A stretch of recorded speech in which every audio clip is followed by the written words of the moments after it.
J'ai été élu pour essayer d'y apporter des solutions. Et croyez bien que matin, midi et soir, du lundi au dimanche, je m'exercerai à trouver des solutions aux problèmes de la France. Voilà l'objectif qui est le mien.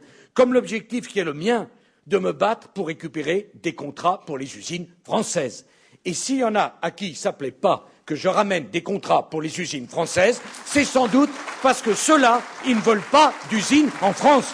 C'est parce que sans doute, ceux-là sont les mêmes qui expliquaient que les délocalisations, ce n'est pas un problème. Et j'en parle ici, dans cette région qui a tant souffert depuis ce temps. Cette région Lorraine à qui on a expliqué pendant des années que la sidérurgie c'était fini et on a l'air bien malin maintenant alors que le prix de l'acier n'a jamais été aussi élevé et qu'il faudrait que dans cette région il y ait encore de la production d'acier. Voilà ce que je pense.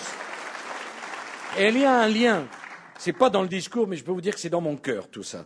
Et il y a un lien très clair pour moi entre aller gagner des contrats en Chine, en Algérie, au Maroc, en Libye et le travail de chaque ouvrier français dans nos usines. Je veux que la France garde une tradition ouvrière. Je veux que la France garde des usines.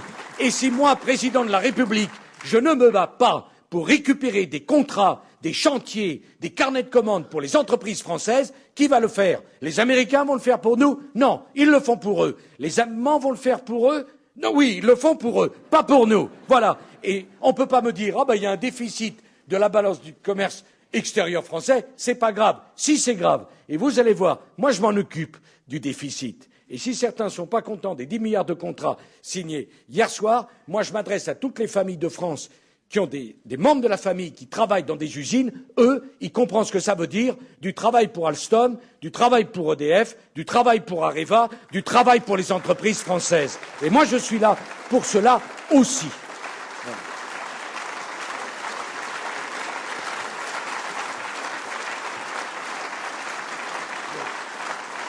Il y a toujours des gens qui donnent des leçons parce qu'ils voient les problèmes de tellement loin.